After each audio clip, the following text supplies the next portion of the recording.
अस्सलाम वालेकुम। इस वीडियो में हम बर्नौली इक्वेशन की एप्लीकेशन पढ़ेंगे डायनामिक लिफ्ट। और डायनामिक लिफ्ट में भी हम स्पिनिंग बॉल को देखेंगे कि बॉल स्पिन कैसे होता है। इस पर बर्नौली इक्वेशन अप्लाई करेंगे और यहाँ प्रिंसिपल वो अप्लाई करेंगे जो बर्नौली इक्वेशन में पढ़े हैं, और इस बात को समझने की कोशिश करेंगे कि बॉल कैसे स्पिन होता है। तो डायनामिक लिफ्ट है। डायनामिक लिफ्ट कब होती है? जब कोई भी ऑब्जेक्ट जो है फ्लूइड के अंदर मूव करे, रेस्ट में ना हो। अगर तो कोई भी ऑब्जेक्ट फ्लूइड में रेस्ट में हो तो उसे कहते हैं स्टैटिक लिफ्ट। स्टैटिक लिफ्ट को हमने 9th क्लास में आपने पढ़ा होगा या अर्लियर क्लासेस में फ्लूइड स्टैटिक में। फ्लूइड स्टैटिक में आपने देखा था कि जब कोई भी ऑब्जेक्ट इस तरह किसी भी, फॉर एग्जांपल ये एक पानी का बर्तन है या कोई भी ऑब्जेक्ट है जिसके अंदर पानी फिल है, इसमें किसी भी ऑब्जेक्ट को आप कंप्लीटली या पार्शली सबमर्ज करते हैं तो इतना ये इसमें सबमर्ज है, पार्शली इसमें सबमर्ज है, तो इस ऑब्जेक्ट के ऊपर एक फोर्स लगेगी, बायोंट फोर्स लगेगी, फोर्स ऑफ बायंसी या बायोंट फोर्स लगेगी। वो किसके बराबर होगी? वो फोर्स बराबर होगी जितना इस बॉल है, जो ये जो ऑब्जेक्ट है, इसने कितने वेट का जो लिक्विड है या फ्लूइड है डिस्प्लेस किया है। तो फॉर एग्जांपल इसने 100 न्यूटन जो वेट का जो लिक्विड फ्लूइड डिस्प्लेस किया है तो उतनी ही इस पर फोर्स लगेगी। लेकिन ये है तो रेस्ट में। ये जो ऑब्जेक्ट है जो राउंड सा मैंने बनाया है ये इधर इसमें रेस्ट में है। इस बर्तन और इसमें जो पानी इसमें रेस्ट है, इसमें रेस्ट के होने के बावजूद इस पर एक फोर्स लग रही है, बायंट फोर्स है। इसे हम स्टैटिक लिफ्ट पढ़ते हैं। स्टैटिक लिफ्ट है ये, इसमें बायंट फोर्स लगती है। और लगती कैसे है? ये आर्किमिडीज प्रिंसिपल की बेस पर है कि भाई उतनी फोर्स लगेगी, फोर्स ऑफ बायोंसी, जितने वेट का इसने फ्लूइड डिस्प्लेस किया है। आज का जो टॉपिक है वो स्टैटिक लिफ्ट नहीं है, डायनामिक लिफ्ट है। और ये डायनामिक लिफ्ट तब होती है जब कोई भी ऑब्जेक्ट, जैसे कि इधर मैंने ब्लैक कलर की बॉल बनाई है, किसी भी फ्लूइड, जैसे कि इधर मैंने जो ब्लू कलर की एयर बनाई है, ये एयर है ब्लू कलर की, इसमें किसी भी फ्लूइड में मूव करे तो जब मूव करेगा तो इस पे होगी डायनामिक लिफ्ट। अब स्टार्ट करते हैं। 3 पिक्चर्स बनाई हैं, उसके इन 3 पिक्चर को समझ के हम देखेंगे कि भाई कैसे ये डायनामिक लिफ्ट होती है। सबसे पहली जो है वो है बॉल एट रेस्ट। तो इधर देखें, इधर लिखा हुआ बॉल एट रेस्ट के बॉल रेस्ट में है, इसके इर्द गिर्द जो एयर मूव कर रही है। तो ये जो मैंने स्ट्रीम बनाई हुई, लाइनें बनाई हैं, लेयर्स बनाई हैं, एयर की हैं। जहाँ पर बॉल की सरफेस आती है, विस्कोसिटी मौजूद है। विस्कोसिटी हम इसमें इग्नोर नहीं करेंगे, बल्कि विस्कोसिटी ही इसमें मेजर रोल प्ले करेगी। तो ये तो बॉल थी रेस्ट में।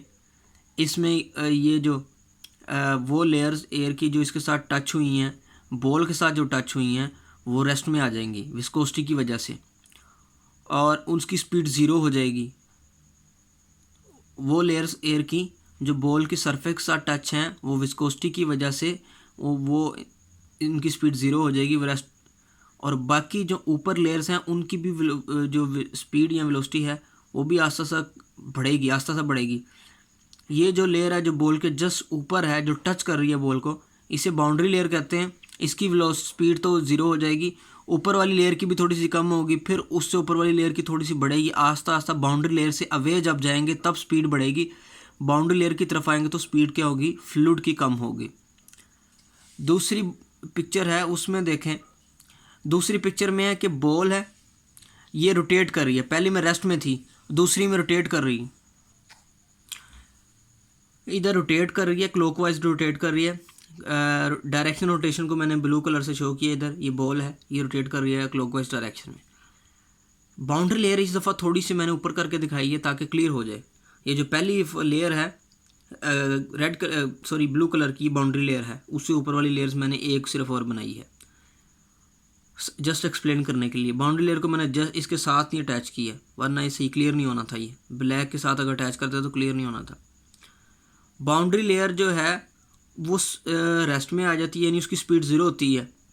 अब ये जो ब्लैक बॉल है जिस डायरेक्शन में रोटेट करेगी, उसी डायरेक्शन में इसके साथ जो एयर की लेयर है जिसका नाम हमने बाउंड्री लेयर रखा हुआ है, जो कि ये पहली है, ये भी उसी डायरेक्शन में मूव करना शुरू कर देगी।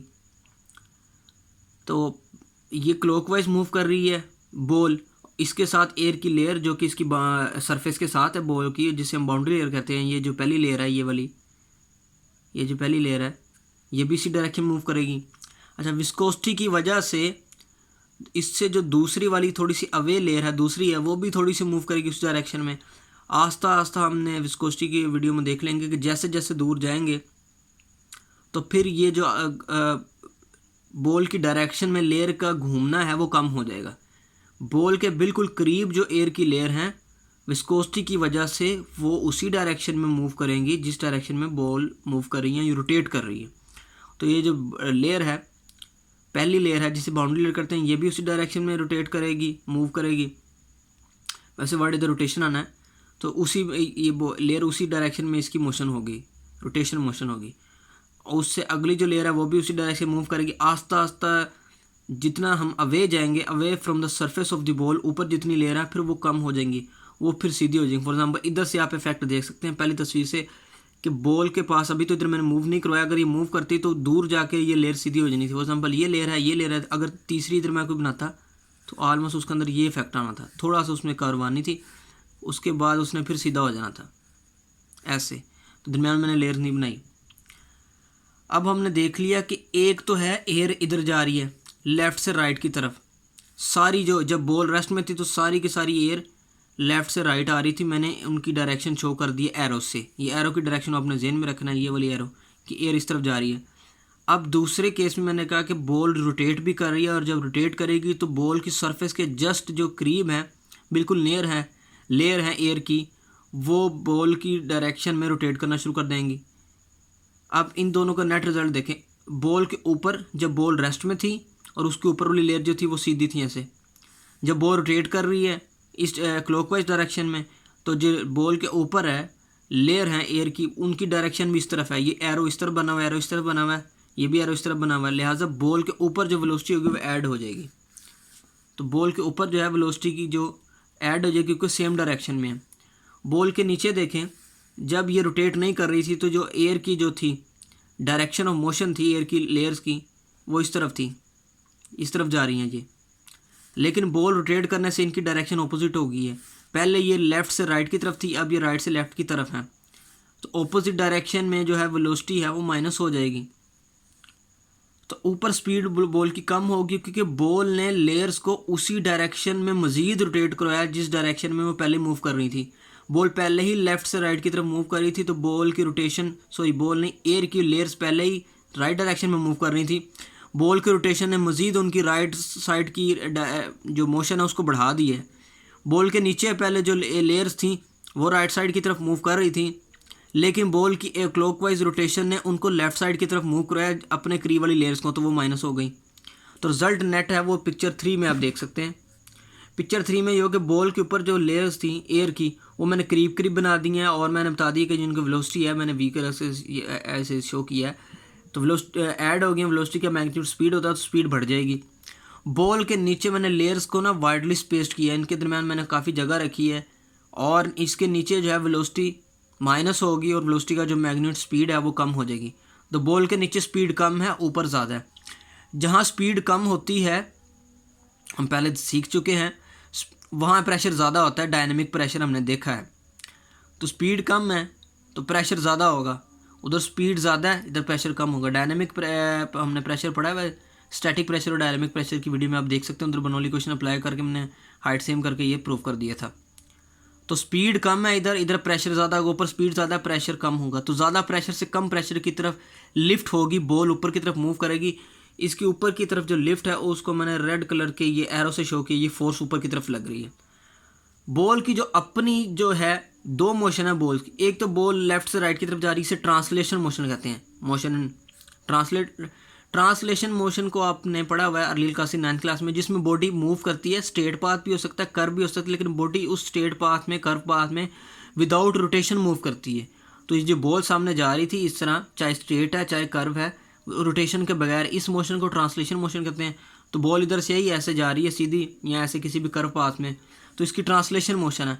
ट्रांसलेशन मोशन के साथ साथ इसकी रोटेशन मोशन भी है। रोटेशन को मैंने इधर ग्रीन कलर की शो कर दिया, इधर मैंने रेड से शो किया था कि बॉल इस तरह क्लॉकवाइज डायरेक्शन में रोटेट कर रही है।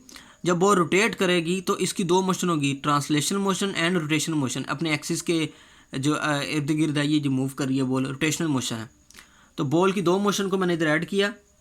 जब एक तो ये आगे जा रही थी और रोटेशन की वजह से इस पर फोर्स लग रही है ऊपर की तरफ, तो फोर्स रोटेशन की वजह से ऊपर की तरफ लग रही है, लिहाजा बॉल को ऊपर जाना है। लेकिन ट्रांसलेशन मोशन इसे कह रही कि तुमने आगे भी जाना है, तो ये बॉल जो है इसके इन बिटवीन जो पाथ अडॉप्ट करेगी।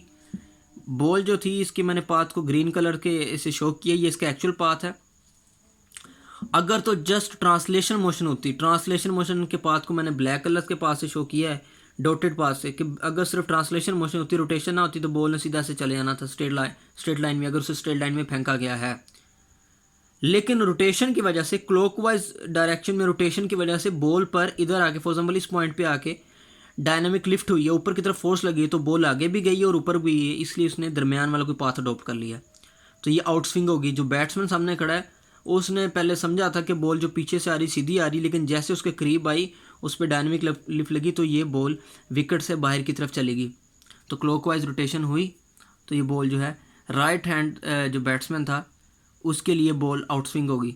अगर ये क्लॉकवाइज डायरेक्शन की बजाय एंटी क्लॉकवाइज डायरेक्शन में बॉल मूव करती, एंटी क्लॉकवाइज में मूव करती, तो सारी एक्सप्लेनेशन हमने दे देनी थी इसी के मुताबिक, और फोर्स जो लगनी थी डायनामिक लिफ्ट नीचे की तरफ लगनी थी। जब बॉल नीचे की तरफ लगनी थी तो बॉल ने इस तरह आना था। मैं इसको दूसरे कलर से शो करता हूँ। तो अगर तो बॉल हमने पहले पढ़ा क्लॉकवाइज डायरेक्शन, अगर एंटी क्लॉकवाइज डायरेक्शन में होती तो सारी एक्सप्लेनेशन ये होनी थी, तो बॉल ने ऐसे आना था सीधा और ऐसे हो जाना था। तो ये बॉल है, बॉल का ट्रैजेक्टरी है, तो ये इन स्विंग हो जानी थी। बैट्समैन जो था उसने समझना था बॉल बाहर की तरफ है, वो लेकिन वो विकेट की तरफ अंदर आ जानी थी। जैसे समझते हैं कि जैसे बॉल वाइड आई है उसे छोड़ते हैं और वो विकेट में आ जाती है, बोल्ड हो जाते हैं। तो ये था सारा इन स्विंग और आउट स्विंग और बॉल स्विंग कैसे होती है। हमने इसमें जो चीज़ सीखी है उस पर जो समरी उसकी ये है कि विस्कोसिटी इसमें बड़ा मेजर रोल प्ले करती है। विस्कोसिटी की वजह से जो बॉल है उसकी सरफेस के साथ जो एयर की लेयर है वो ज़ीरो, उसकी स्पीड ज़ीरो हो जाती है, इसे बाउंड्री लेयर करते हैं, और बाउंड्री लेयर के साथ थोड़ी सी जो लेयर हैं वो भी उसी डायरेक्शन में मूव करती हैं जिस डायरेक्शन में बॉल रोटेट कर रही है। और जैसे जैसे बाउंड्री लेयर से अबव जाएं तो उनकी स्पीड बढ़ती जाती है। जब बाउंड्री लेयर से आप बाउंड्री लेयर के ऊपर, जस्ट बाउंड्री लेयर के ऊपर जो है स्पीड ज़ीरो होती है फ्लूइड की, और बाउंड्री लेयर से अवे जाते जाएँ तो स्पीड बढ़ती जाती है। ये जो बाउंड्री लेयर के पास जितनी भी लेयर्स थी वो बॉल की डायरेक्शन में रोटेट की हैं, उसकी वजह से velocity above and below add और माइनस हुई है, और उसकी वजह से ये डायनामिक लिफ्ट हुई है। तो आज हमने बर्नौली इक्वेशन को, इधर बर्नौली प्रिंसिपल अप्लाई हुआ है जिसमें हमने कहा कि स्पीड कम होगी तो प्रेशर ज़्यादा होगा। बर्नौली इक्वेशन का इधर आया है रोल। उससे पहले हमने जस्ट सिंपल एनालिसिस किया है। नेक्स्ट वीडियो में हम जो एयरप्लेन का विंग है उस पर डायनामिक लिफ्ट कैसे लगती है उसको ब्रीफली एक्सप्लेन करेंगे। तो फ्लूइड डायनामिक्स की प्लेलिस्ट में, ये फ्लूइड डायनामिक्स की प्लेलिस्ट की एक वीडियो है, प्लेलिस्ट का जो लिंक है इस वीडियो के डिस्क्रिप्शन में हम दे देंगे। तो पूरी प्लेलिस्ट देखने के लिए, जिसमें हम Bernoulli equation, equation of continuity और डिफरेंट जो टॉपिक्स आप पढ़ रहे हैं उसको आप देख सकते हैं। तो आज के लिए इतना ही। खुदा हाफिज़।